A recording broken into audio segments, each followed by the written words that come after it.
Yeah, this means a lot.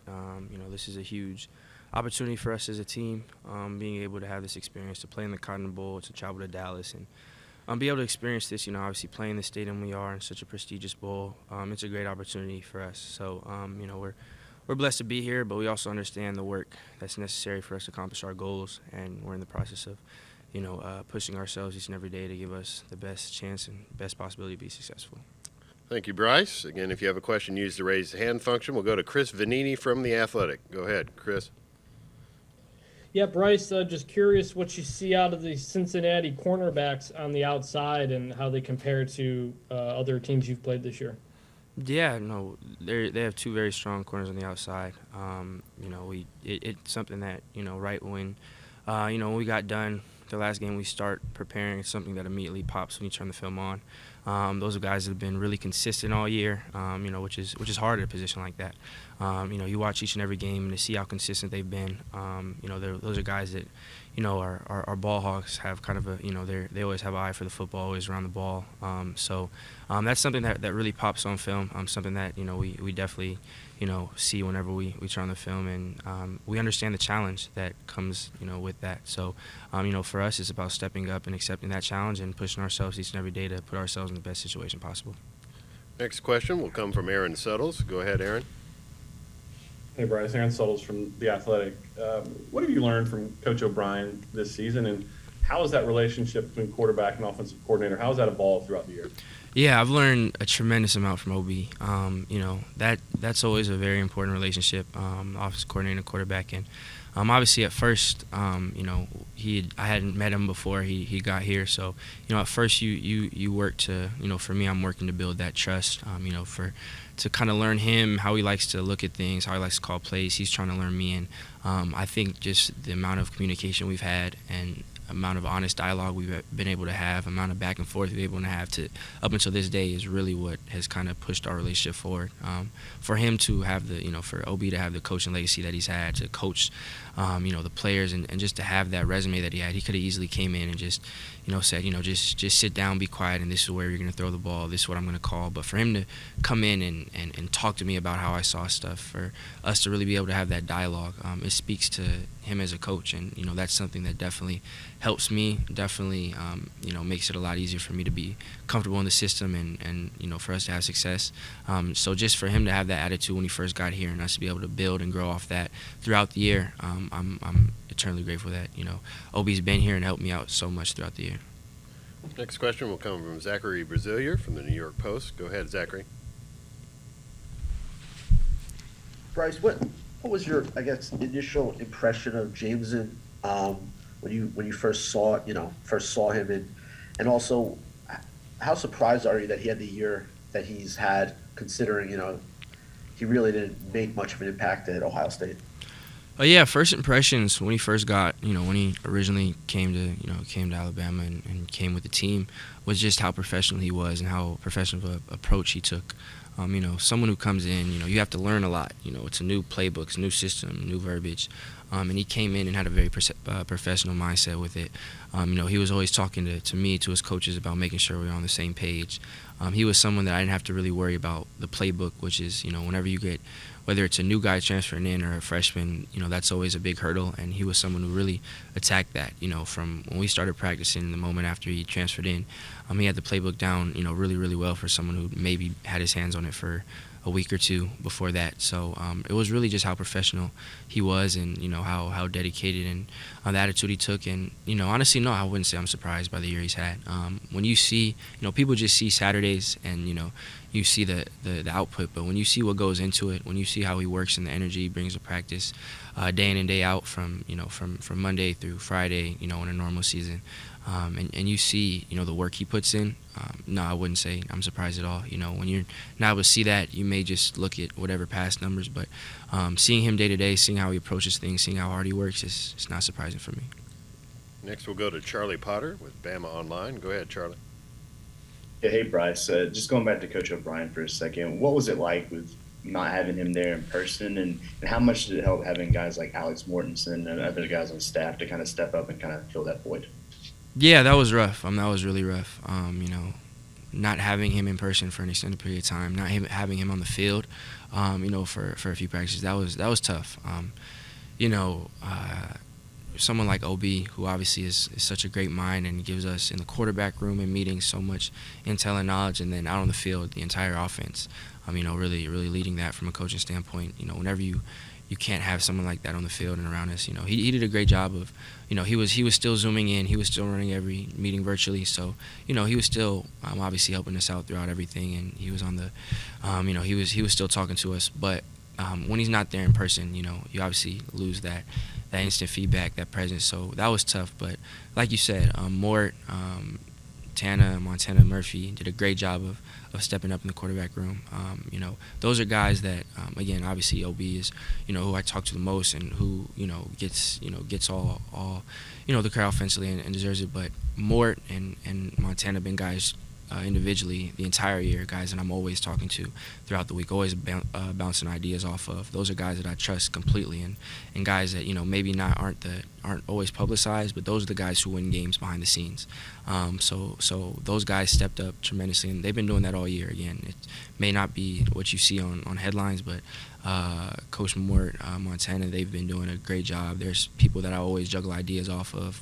I value their input greatly, and the ideas they have show up like thoroughly on Saturdays. So those guys stepped up, and we all had confidence in them, and we knew they would. Next question will come from Michael Casagrande from AL.com. Go ahead, Michael.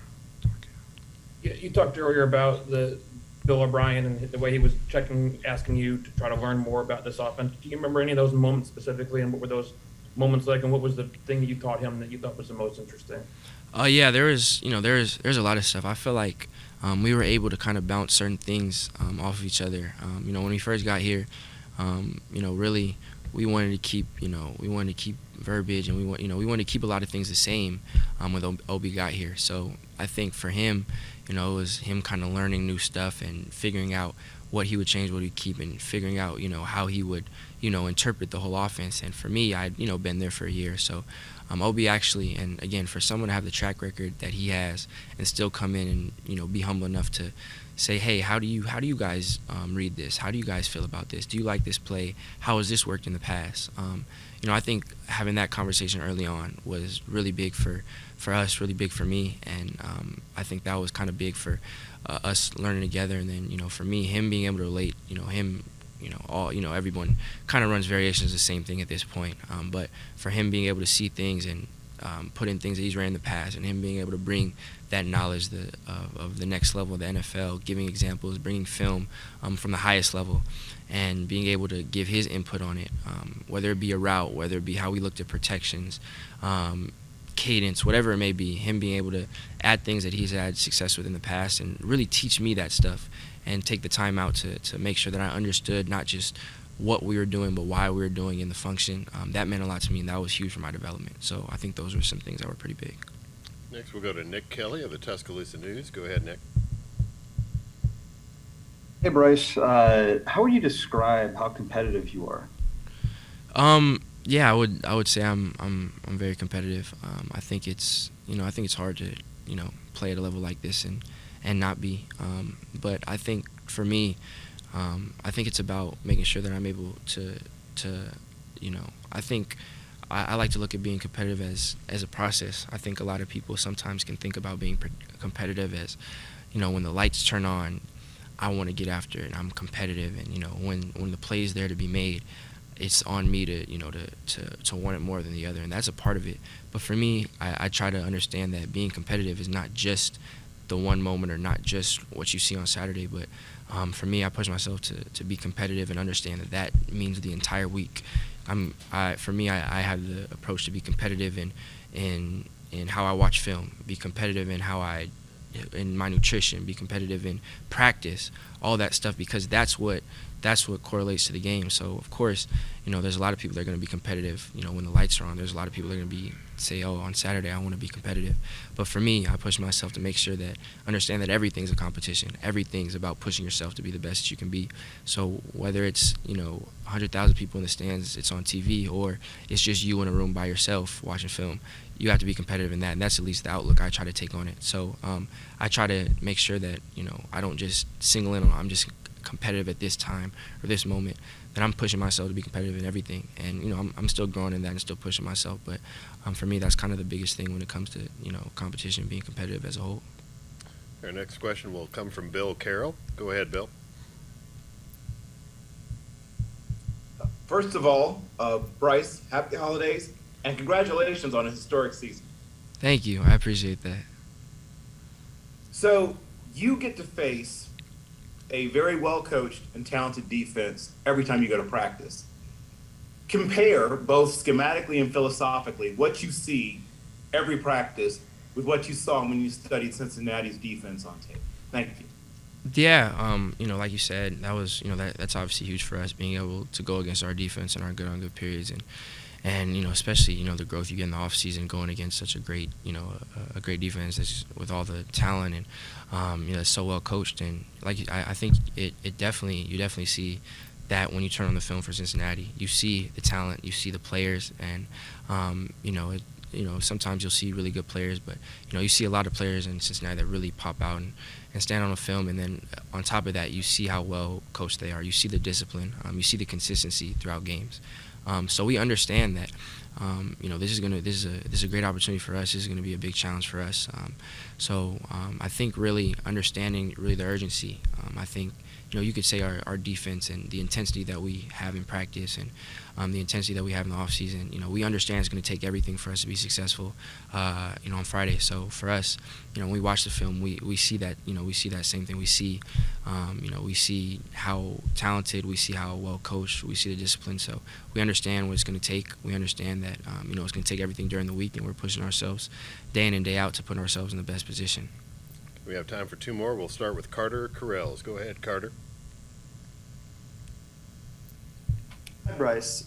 Just wondering, coming into this game, how have you sort of handled the hype and the expectations that come with being the Heisman Trophy winner on the top-ranked team in the country? It's, being able to, win accolades is a huge blessing and a huge honor. But for me, at least individually, I understand that, winning an award like that is great. And I understand it for what it is. It's about, it reflects what I've done in the past, which is, a huge blessing. But it's exactly that. It's in the past. What I won was about what I've done in the past, was from, what I did and as a team what we did in the past, which is great. But that doesn't entitle me to anything in the future. It's everything that's a looking back type of trophy. For me, it's that doesn't do anything for me going in. That's not going to mean anything, and that's not going to help us at all. So it doesn't change how I approach anything. It doesn't make any difference for me. I understand as a just being a part of Alabama, that's a place you come for expectations. You understand what it's like. It's not something that it's uncommon for us to have expectations, for us to have whatever hype around our names that we have, but we understand that doesn't leave us entitled to anything. We have to work as a team. We have to earn everything. Individually, I have to earn everything, and that doesn't change regardless of what's going on and whatever external circumstances may say or may change. For me and for us as a team, we understand we have to earn everything. We have to take everything, and we're on that push as a team to put ourselves in the best position when it comes to Friday. Okay, we'll take one final question from Caleb Squires from the Touchdown. Go ahead, Caleb. Hi, Bryce. As a leader on this team, what have you had to say to the guys to keep them focused and make sure that there's no kind of COVID spike in this squad in the way that we've seen in other teams around the nation? Yeah, it's a collective effort. It's going to take it takes sacrifice from everyone. When you think of a bowl game, you think of a bowl experience. You get to go places and do fun events, and that's great. But for us, we understand what the ultimate goal is, and as this is a bowl game, there's obviously different implications than a traditional bowl game. So we understand this really isn't the week for going out and having a great time, because Coach Saban in one of our meetings actually said it perfectly. You only remember what you did during the week if you're successful on the weekend. So for us as a group, as a leadership group, we had to make a decision that we weren't going to go anywhere. We weren't going to leave the hotel. We were going to stay we're going to stay in the hotel to make sure that we could try to do our best to try to cancel out and eliminate any COVID possibilities. Obviously you know, we can only do that part. But, you know, as a group, as a leadership group and as a team, you know, we all came together and said that we weren't going to leave the hotel room. We were going to practice and we're staying in there. So we understand the realities of, you know, COVID and the modern world we live in. So that was, you know, the decision we all made. And, you know, it's a sacrifice, but at the end of the day, that's what we have to do to, you know, put ourselves in the best position. Medical Properties Trust, at the very heart of healthcare.